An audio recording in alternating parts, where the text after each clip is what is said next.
This serial killer thought he was unstoppable. No pattern, no type, no rules. He believed randomness made him invisible. And for years, he was right. Israel Keyes didn't stalk victims. He didn't stay in one state. He didn't even kill the same way twice. He planned murders years in advance, buried weapons across the country, and vanished like nothing ever happened. And if not for one mistake, you might never have heard his name at all. This is the true crime story of Israel Keyes, the killer who believed chaos was the perfect disguise.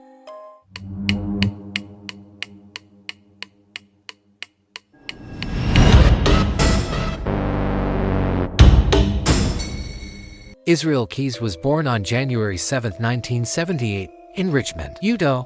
He grew up in an extremely isolated and deeply religious household. His family followed a strict form of fundamentalist Christianity and lived largely off the grid, often avoiding public schools, doctors, and mainstream society. For long periods, they lived in rural areas with little contact with outsiders. This isolation shaped Keyes early. It taught him how to live quietly, how to be self-reliant, and how to hide parts of himself from the world. From a young age, Keyes showed signs that something was wrong. He later admitted that violent thoughts and fantasies began in his early teens. He also displayed cruelty toward animals, a warning sign often associated with later violent behavior. Despite this, he learned how to appear normal. He understood how to blend in, how to say the right things, and how to keep his darker thoughts completely hidden. As he got older, Keyes distanced himself from his family's religious beliefs and enlisted in the United States Army. He served as a combat engineer and was stationed overseas, including time in Egypt. His military experience gave him discipline, patience, weapons knowledge, and the ability to plan and operate under pressure. After leaving the military, Keyes eventually settled in Alaska.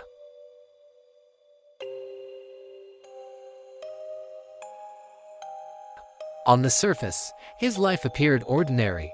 He worked construction jobs, started a small contracting business, became a homeowner, and later became a father. Neighbors described him as quiet, polite, and dependable to the people around him.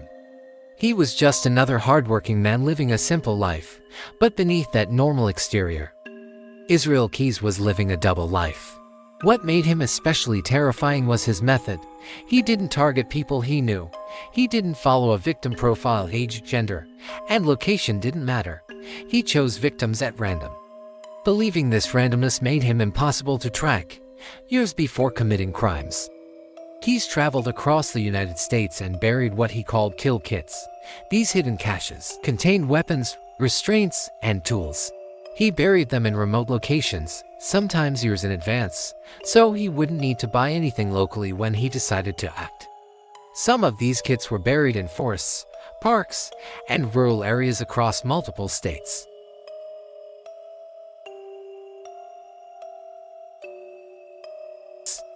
Keyes was meticulous. He would fly to one state, rent a car, drive hundreds of miles, commit a crime, return the car in a different city, and then fly home from another airport. Sometimes he paid in cash, other times, he deliberately used victims' debit cards days or weeks later to confuse investigators and create false timelines. He followed missing persons cases closely and studied law enforcement techniques, learning how investigations worked and adjusting his behavior to stay ahead. For years, it worked.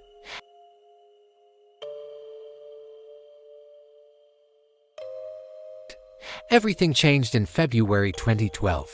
18-year-old Samantha Koenig disappeared from Anchorage, Alaska. She was working alone at a coffee stand when a masked man abducted her. Surveillance footage captured the kidnapping, marking the first time one of Keyes' crimes was caught on camera. This single moment became the first real crack in his carefully constructed anonymity. After the abduction, Keyes left Alaska and began traveling across the country. During this time, Samantha Koenig's debit card was used at multiple ATMs in different states. These transactions triggered alerts and allowed investigators to track his movements. Federal authorities followed the trail and narrowed in on Keyes as a suspect.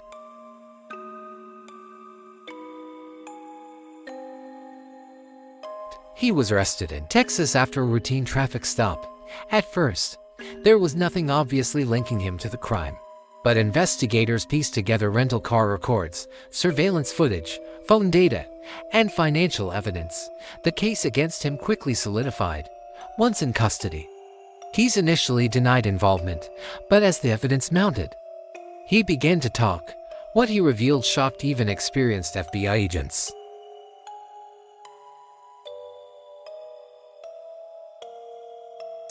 Keyes admitted to multiple murders across the United States.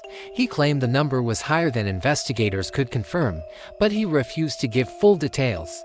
He often withheld information, using partial confessions as leverage and maintaining control over the investigation.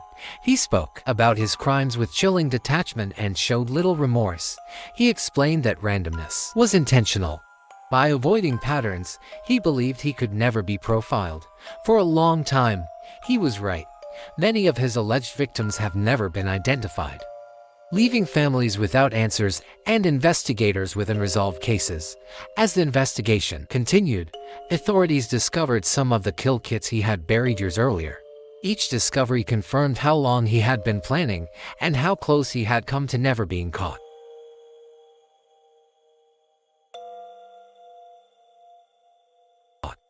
In December 2012, while awaiting trial, Israel Keyes took his own life in his jail cell. He left behind a disturbing suicide note filled with violent imagery and cryptic references. Even in death, he controlled the narrative, ensuring many details of his crimes would remain unknown. The case of Israel Keyes changed how law enforcement views serial offenders. He demonstrated how mobility, patience, and planning could be used to evade detection. He wasn't driven by impulse. He was driven by preparation. His story is terrifying not just because of what he did, but because of how easily he hid in plain sight. A neighbor, a coworker, a parent, someone no one suspected. And perhaps the most unsettling truth of all is this: if not for one mistake, Israel Keyes might have continued forever. If you found this story chilling or thought-provoking, make sure to like this video and subscribe to the channel for more deep-dive true crime stories. Your support helps keep these videos researched, respectful, and honest. Thanks for watching, and I'll see you in the next one.